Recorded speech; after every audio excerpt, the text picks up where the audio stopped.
Peut-on considérer aujourd'hui que les Juifs soient de trop en France? Ou alors, y a-t-il une part de l'identité juive qui pose problème à certaines personnes et à qui? Est-ce que les Juifs sont de trop en France? Oui. Pour certaines personnes, oui. Je pense qu'ils vivraient mieux. Enfin, ils pensent qu'ils vivraient mieux. Parce que je crois que la haine antisémite est un moteur de l'existence. C'est un code de conduite, une religion laïque. Il y a dans la haine anti-juive, pour certains, une raison d'être. Ils ne vivent que pour ça. Ils ne sont pas très nombreux. Je pense que vous avez des antisémites obsessionnels. Et comme je pense d'ailleurs que dans l'analyse du fait antisémite aujourd'hui, mais pas qu'aujourd'hui, hier, et justement parce qu'il dure, la dimension d'ordre psychologique, psychanalytique, il faudrait écrire une psychopathologie de l'antisémitisme contemporain et surtout de sa forme contemporaine, une psychopathologie de la haine d'Israël. Voilà. Quand il y a 200 000 morts en Syrie, ça n'émeut personne, personne ne descend dans la rue. Et quand Israël se défend en faisant la guerre, une partie de la population entre en transe. Et ceci dure depuis très longtemps. La deuxième question était Non, et qui sont ces gens? Alors, il y a plusieurs composantes. Le spectre de ceux qui détestent les Juifs et qui pensent qu'ils vivraient mieux si les Juifs n'étaient pas là, que la terre tournerait mieux. C'est ça aussi qui est extraordinaire, c'est que ça va de l'ultra-droite à l'ultra-gauche. Donc c'est le seul phénomène transidéologique, transpolitique. L'ultra-droite, on la connaît bien, c'est celle qui est la plus facile à baliser, c'est celle qui est nostalgique d'Hitler, ou bien qui est nostalgique du pétainisme, et qui, si elle est nostalgique d'Hitler, veut innocenter le nazisme de ses crimes, et c'est là-dedans qu'on trouvait au départ tous ceux qui disaient la Shoah n'existe pas, c'est un mensonge juif, un mensonge juif, une escroquerie. Donc, vouloir blanchir le nazisme de ses crimes, c'était une manière d'innocenter le nazisme, et donc d'accabler, de faire des juifs les inventeurs de leur propre souffrance. Cette souffrance est fausse, c'est une invention des Juifs pour voler les Allemands et voler la terre aux Palestiniens. Voilà l'extrême droite. Mais il se trouve que cette extrême droite a été relayée au nom de la liberté d'expression par des gens issus du mouvement libertaire, issus du, entre guillemets, il est interdit d'interdire. C'est ainsi que Jean-Gabriel Cohn-Bendit, le frère de Danny Cohn-Bendit, a dans un premier temps non pas dit la Shoah n'existe pas, mais ceux qui mettent en cause la réalité de la Shoah, eh bien il faut les écouter, c'est une opinion comme une autre, comme si la vérité factuelle relevait du débat d'opinion. Un autre exemple, toujours issu de la gauche radicale, c'est Noam Chomsky, juif par ailleurs, qui a préfacé le livre de Faurisson. Vous avez eu aussi Roger Garaudy, ancien communiste, converti à l'islam, et qui est dans cette mouvance-là. Mais aujourd'hui, donc voilà pour la gauche négationniste.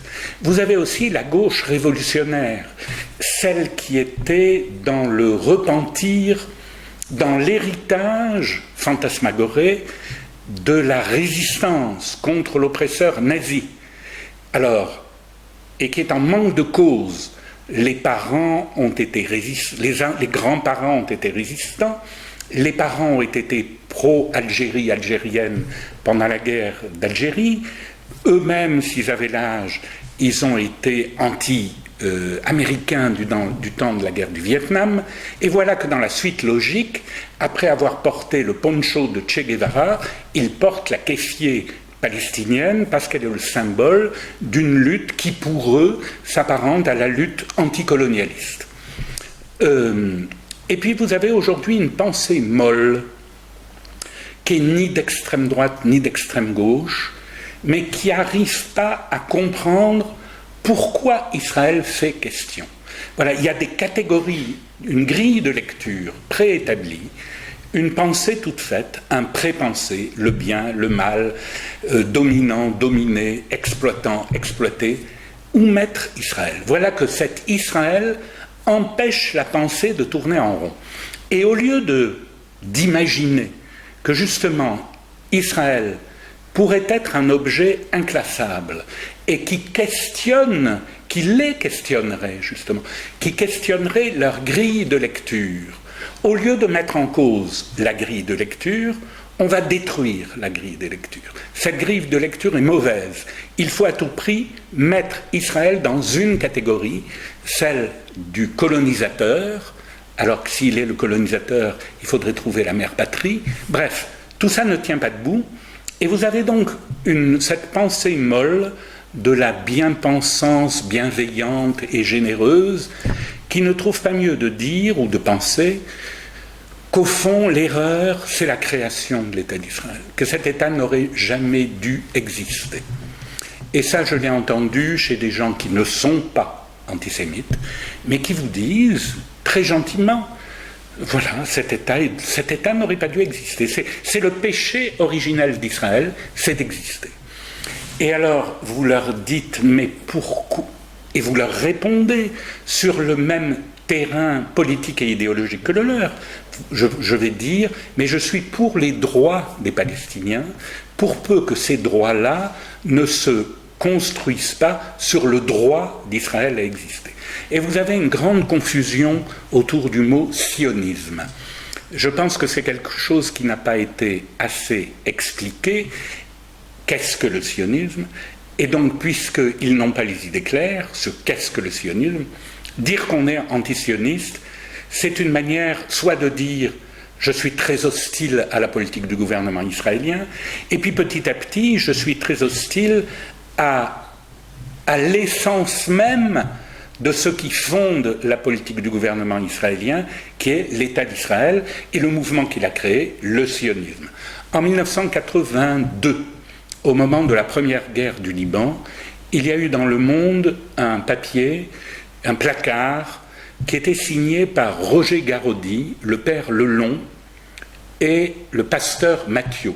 Et c'était tout un jeu de poupées russes qui disait « La guerre du Liban, c'est Tsahal. Mais Tsahal, à l'époque, c'est Sharon. Et Sharon, c'est Begin. Et Begin, c'est le sionisme. Et le sionisme, c'est Israël. Et Israël, c'est le judaïsme. Donc le judaïsme était structurellement coupable et responsable de la guerre du Liban. Et cette pensée de 1982 s'est construite au fil du temps, s'est renforcée au fil du temps, à travers, simultanément, ceux qui ont prétendu que la Shoah n'existait pas, car aujourd'hui, à part quelques débiles profonds, plus personne ne dit la Shoah n'existe pas. Mais par contre, il y a des gens qui vous disent la Shoah a existé, soit on va pleurer sur la Shoah. Et d'ailleurs, plus on pleure sur la Shoah, plus ces gens-là s'autorisent à dire oui, mais la Shoah aujourd'hui, c'est la Shoah faite aux Palestiniens qui s'appelle la Nakba. Donc, ce qui veut dire Israël, État nazi.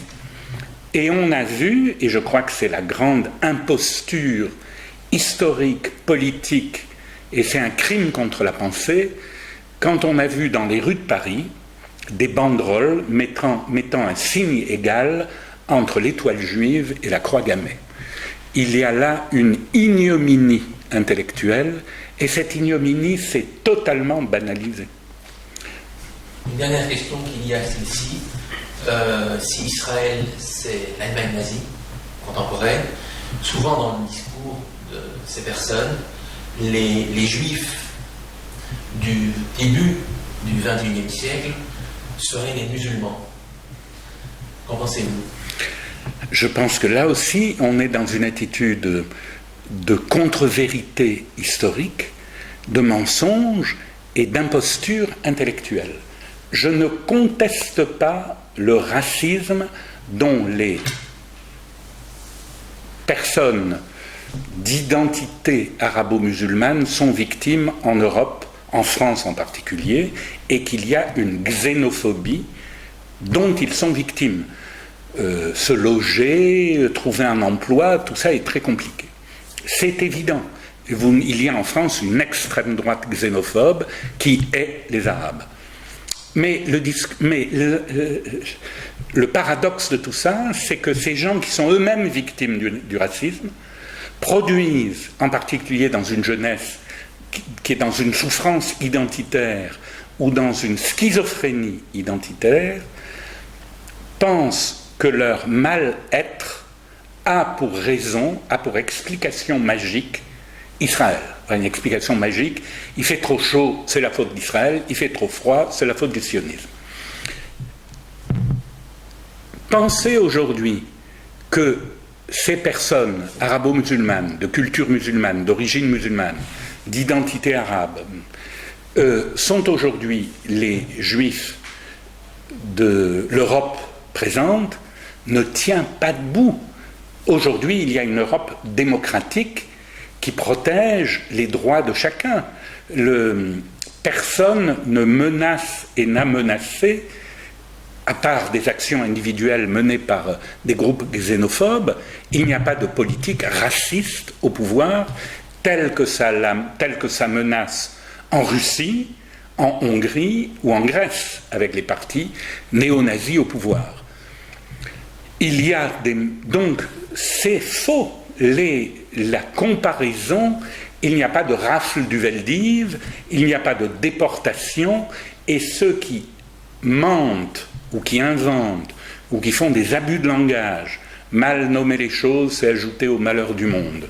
Ceux qui disent qu'Israël fait un génocide des Palestiniens et donc qui sont solidaires fantasmagoriquement de la cause palestinienne, ces gens-là sont dans un dispositif intellectuel de fausse conscience. Car à ma connaissance, qu'Israël ait tué 2000 Palestiniens l'été 2014 au cours de la guerre à Gaza, je crois qu'il y a par contre 200 000 Arabes syriens qui ont été tués par d'autres Arabes syriens, et que qui tue qui dans le monde arabe, sinon le monde arabe lui-même. Tout ceci pour dire que tant que dans le monde arabe, il n'y aura pas... Je ne conteste pas le malheur arabe, je ne conteste pas le malheur palestinien, mais la grande erreur, ce qui interdit au monde arabe de s'auto-émanciper, c'est de sortir de cette logique qui dit c'est la faute des autres. Certains esprits critiques existent. Mohamed Sifawi, Boualem Sansal, l'écrivain algérien, fait partie de cette Abdenour Bidar, Fethi Ben Slama, font partie de cette petite minorité critique qui dit l'aveuglement arabe et le malheur arabe vient de l'intérieur du monde arabe.